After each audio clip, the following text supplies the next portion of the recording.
The will is gone. No one will ever find it. Vanessa Reed said it with a smile. She did not whisper it. She did not look scared. She stood in the middle of the Hale Mansion's grand dining room, holding a glass of champagne, while 24 guests laughed around her. The dinner was supposed to be a small engagement celebration. It was supposed to be about love. It was supposed to be about the wedding that would make her Mrs. Adrian Hale. But Vanessa had been drinking too much, and when one of Adrian's cousins joked about old family money, Vanessa leaned closer to her friend and said the words that made the room go quiet. The old woman's will is hidden.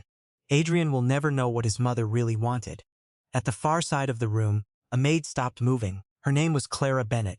She held a tray of small cakes in both hands. Her fingers tightened around the silver handles. Beside her legs stood her 3-year-old son, Milo. He wore a clean white shirt, small black shoes, and a serious look that made him seem older than he was. In his little arms, he carried a blue folder with bent corners. Nobody had noticed him. Not yet. Adrian Hale stood near the fireplace. He was 42 years old, worth more than $900 million, and still wore a black tie because his mother had liked formal dinners. His mother, Evelyn Hale, had died 6 months earlier. Since then, Adrian had not spoken much about her will. The lawyer said the signed copy was missing. The family assumed it had been misplaced, but Vanessa had just said something else. Adrian's face changed. His smile left first, then his hand lowered. Then his glass touched the table with a soft sound. "What did you say?" he asked. Vanessa turned. Her eyes opened wider for 1 second. Then she laughed. "Nothing, darling. It was a joke." But the room did not laugh. Milo looked up at her. Then he looked at Adrian. He held the blue folder tighter. "No," the little boy said. Every adult turned toward him. Clara's face went pale. "Milos," she whispered. "Come here." But Milo walked forward. His tiny shoes tapped on the marble floor. He stopped in front of Adrian and lifted the folder with both hands.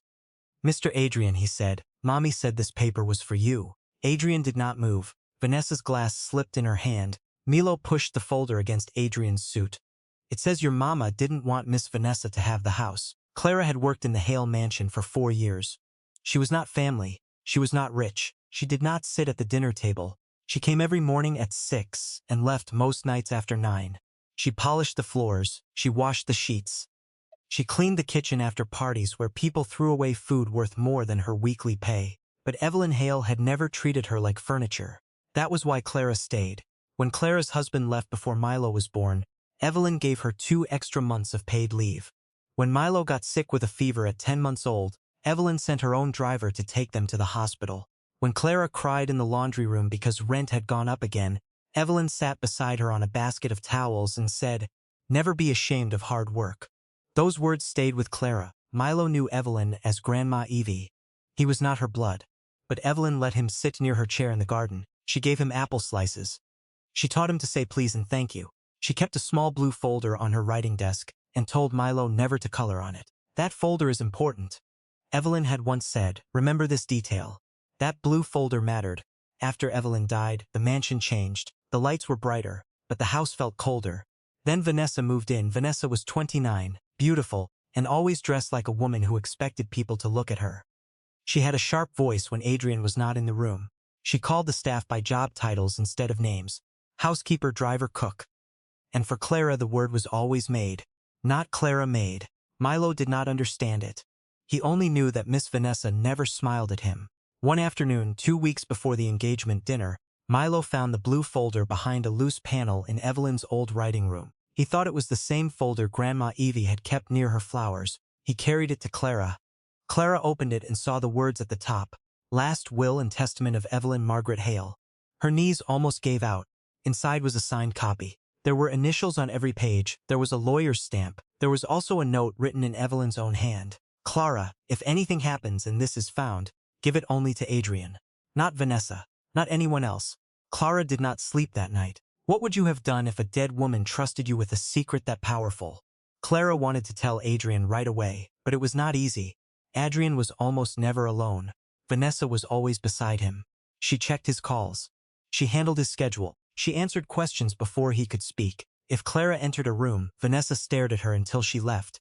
3 days before the dinner, Clara tried. Adrian was in the library, reading old company papers. Clara knocked softly. "Sir, may I speak with you?" Adrian looked up. He looked tired. "Yes, Clara, what is it?"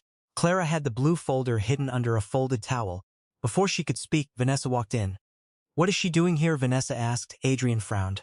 She works here. Vanessa smiled, but it did not touch her eyes. I know that. I mean, why is she standing over you with laundry like she has family business? Clara lowered her eyes. It can wait, sir. No, Adrian said. Tell me. Vanessa stepped closer. Actually, Adrian, your accountant is calling. It sounds urgent. His phone rang 1 second later. Vanessa had timed it. Adrian answered. Clara backed away, carrying the folder against her chest. In the hallway, Vanessa followed her. Do you enjoy hovering near my fiancé? She asked. Clara stopped. No, Mom. Then remember your place. Clara did not answer. Vanessa looked down at Milo, who had been sitting near the stairs with a toy truck. And why is the child always here? Clara's face tightened. He stays in the staff room when I work. Mrs. Hale allowed it. Mrs. Hale is dead. Vanessa said. Milo froze. Clara's hand went to his shoulder. Vanessa bent slightly and looked at the little boy. This is not a nursery. This is a billionaire's home. Do you understand?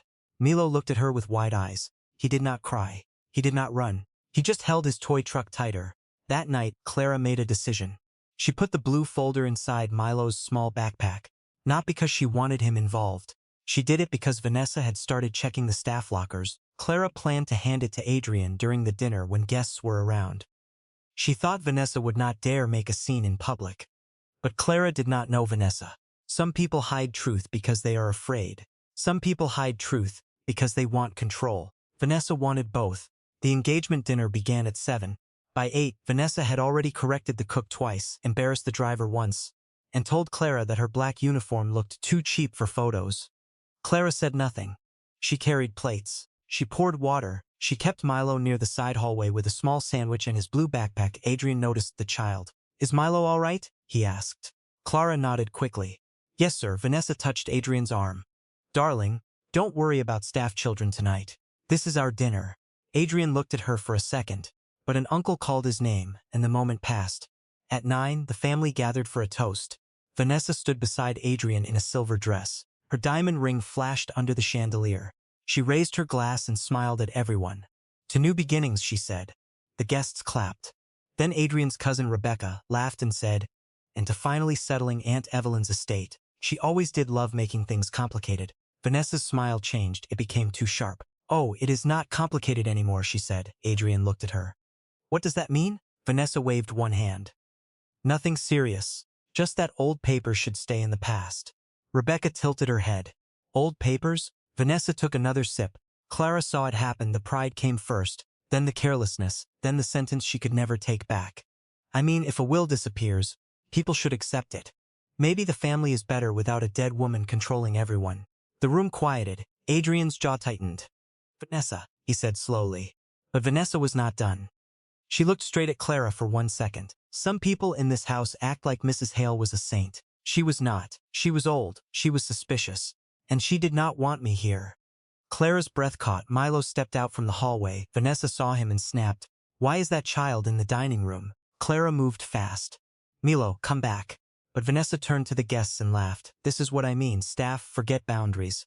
They think being pitied by rich people makes them family. Adrian's face darkened. Enough. Vanessa ignored him. And if Evelyn left some secret little paper trying to punish me, well, too bad. The will is gone. No one will ever find it. No one spoke. Can you imagine standing in a room full of people and hearing someone brag about betraying a dead mother? Milo walked forward. His small backpack was open. The blue folder was in his hands. Adrian stared at the folder. For a moment, he looked like he did not understand what he was seeing. Then he saw his mother's handwriting on the front label. E. Hale, personal copy. His hand shook. The whole room saw it. Vanessa stepped forward. What is that? She asked. Milo held it closer to Adrian. It's Grandma Evie's paper, he said. Vanessa's face lost color. Clara hurried across the room. Milo, sweetheart, give it to me. No, Adrian said. His voice was quiet, but everyone heard it. He knelt in front of the little boy. Milo, where did you get this? Milo looked at Clara. Clara's eyes filled with tears. She gave a small nod. Behind the wall, Milo said, in Grandma Evie's room. Mommy said only you can touch it. Adrian took the folder like it was glass. He opened it. The first page was there. The signature was there. The date was there. His mother's initials sat beside every paragraph. Adrian stood slowly. Then his glass fell from the table. It hit the floor and broke. No one moved to clean it. Vanessa laughed once. It was a nervous, ugly sound. That is probably a copy of something old. Anyone can print papers. Adrian did not look at her. He turned to his assistant, who stood near the door. Call Daniel Mercer now. Daniel Mercer was the family lawyer. Vanessa crossed her arms. This is ridiculous. Adrian lifted one page. His fingers were tight. My mother's attorney stamped this. Stamps can be copied, Vanessa said. Rebecca stepped back from Vanessa. Adrian finally looked at his fiancée. You said the will was gone. I said it as a joke. You said my mother did not want you here. Vanessa's mouth opened. Nothing came out. Adrian's eyes moved to Clara. How long have you had this? Clara swallowed. 2 weeks, sir. A few guests whispered. Vanessa pointed at her. There, she stole it. She probably planned this. Milo's lip trembled. My mommy didn't steal. Vanessa snapped. Quiet. Adrian stepped between Vanessa and the child. Do not speak to him like that. The room went still again. There are moments when money means nothing. Power means nothing. Status means nothing. Only truth matters. And that night, Truth was standing in tiny shoes, holding out a blue folder. Daniel Mercer arrived in 20 minutes. He was 61, thin, and serious. He had been Evelyn Hale's lawyer for 19 years. He entered the dining room with a black leather case in one hand. Adrian met him near the fireplace. Tell me if this is real. Daniel put on his reading glasses and opened the blue folder. No one sat down. No one touched the food. Vanessa stayed near the windows. Her arms crossed tight against her body. Daniel read the first page, then the second. Then he stopped at the note. His face changed. Adrian noticed. What? Daniel took a slow breath. This is your mother's private copy. Adrian's voice broke slightly. You knew about it? I knew she made one, Daniel said.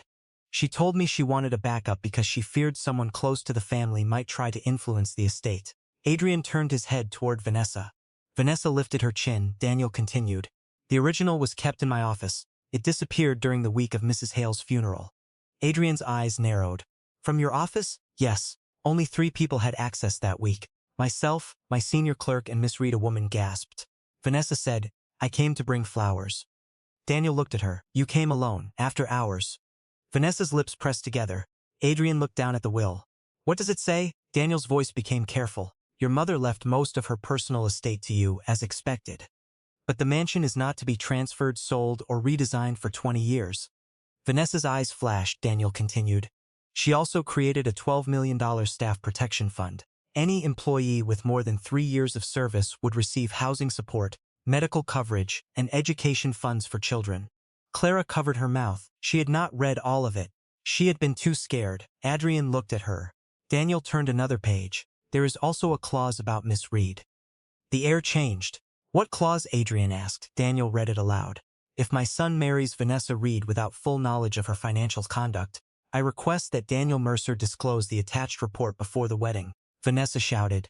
That is not legal. Daniel did not flinch. It is a request, not a command. But the report is real. Adrian stared at Vanessa. What report? Daniel opened his case and pulled out another sealed file. Your mother hired a private auditor 3 months before she died. She found that Miss Reed had moved $480,000 through shell accounts connected to 2 wedding vendors. Vanessa's face twisted. That old woman hated me. Adrian's voice was low. My mother protected me. Vanessa pointed at Clara again. And this maid planned the whole thing. Look at her. She wants money. She wants sympathy. She wants to be special. Milo stepped forward. He held Adrian's sleeve. Grandma Evie said Mommy was good.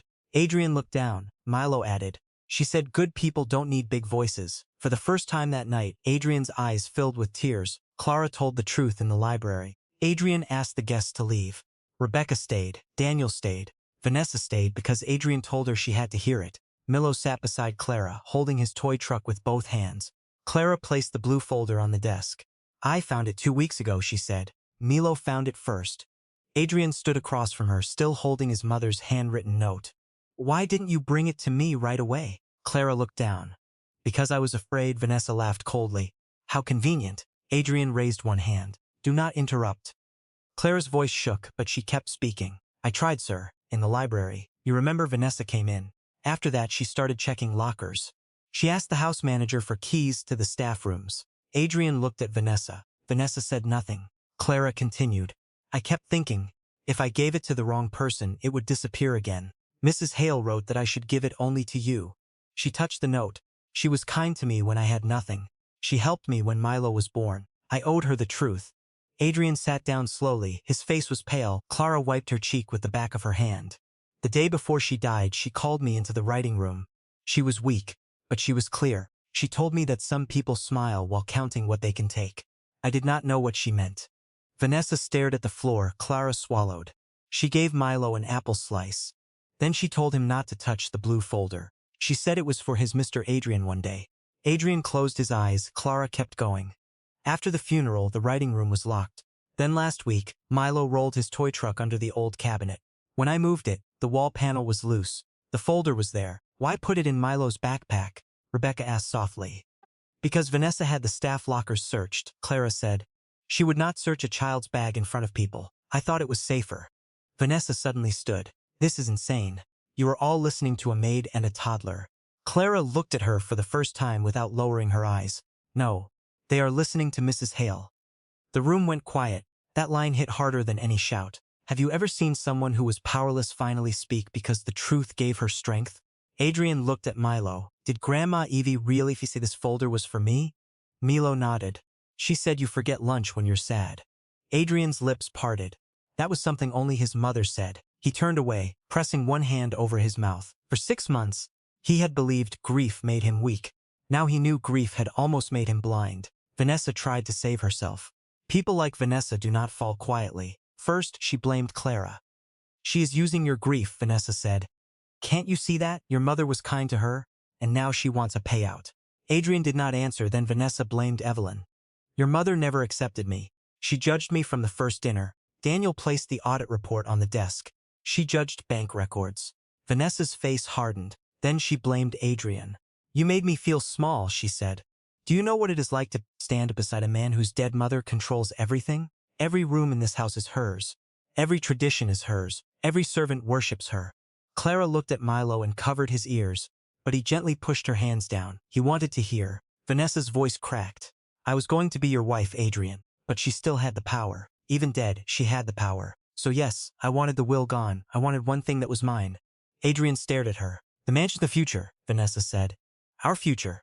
No, Adrian said. You wanted control. Vanessa's eyes filled, but the tears did not soften her face. You think Clara cares about you? You think that little boy cares? They care because you pay them. Milo stood up. I don't get money, he said. No one laughed. He walked to Adrian and held out his toy truck. Grandma Evie gave me this, he said. I like you because you fixed the wheel. Adrian looked at the little red truck. He remembered, 3 months before Evelyn died, Milo had cried because one wheel had come off. Adrian had been passing through the hall.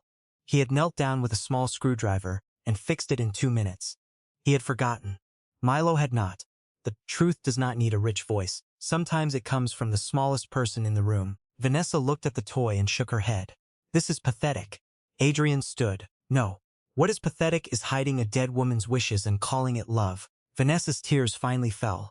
But Adrian did not move toward her. For the first time since their engagement, he saw the difference between pain and guilt. Pain asks to be understood. Guilt demands to be excused. Vanessa had demanded enough. The wedding was canceled before midnight. Adrian did not scream. He did not throw Vanessa out in front of the staff. He simply removed the engagement ring from the table where she had placed it during her shouting and slid it back into its black velvet box. We are done, he said. Vanessa stared at him. You'll regret this. Adrian looked tired but steady. No, I regret not listening sooner. Daniel called the police the next morning about the missing original will and the financial report. It did not become a loud scandal that day. Real justice takes time. There were statements, security logs, bank records, and legal filings. But inside the mansion, change came quickly. Adrian called every staff member into the dining room. Clara stood at the back with Milo, unsure if she should even be there. Adrian looked at the faces in front of him.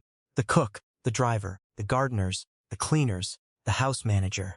People who had kept the house alive while he moved through grief like a man half awake. My mother left instructions, he said. I should have protected them sooner. I should have protected you sooner. No one spoke. He held up the blue folder. This was saved because Clara was brave, and because Milo remembered what my mother told him. Clara's eyes filled again. Adrian continued. The staff protection fund will be honored. Housing support starts this month. Medical coverage starts immediately. Education accounts will be opened for every child named in the will. The cook began to cry. The driver covered his face. Clara gripped Milo's shoulder. Adrian looked at her. And Clara, my mother left you a separate letter. Daniel handed it over. Clara opened it with shaking hands. Dear Clara, you once told me you were afraid Milo would grow up thinking kindness was weakness. Do not fear that. He has seen your life. He will know kindness is strength. If this house ever becomes unsafe for you, this letter gives you full protection under my staff trust. Clara could not finish reading. Milo leaned against her leg. Adrian stepped closer, but he did not touch her. He waited. I'm sorry, he said. Clara shook her head. Sir, you don't need to. Yes, I do, he said. My mother saw what I refused to see. That sentence stayed in the room. Over the next 3 weeks, Adrian changed the locks, removed Vanessa's access, and restored Evelyn's writing room. He did not make it a museum. He made it useful. One corner became a reading space for staff children. Milo was the first to sit there. His red truck rested on the table. The blue folder was placed in a safe, but Adrian made a copy of Evelyn's note and framed it near the desk. Give it only to Adrian every time he saw it. He remembered that trust is not proven by diamonds, dinners, or promises.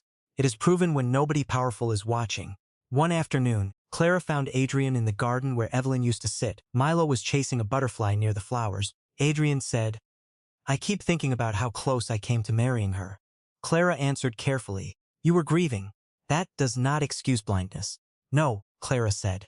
But it explains why your mother made sure someone else could see. Adrian smiled sadly. Then Milo ran over with dirt on his knees. Mr. Adrian, can we plant blue flowers for Grandma Evie? Adrian looked at Clara. She nodded, so they planted them. Not as a grand ceremony.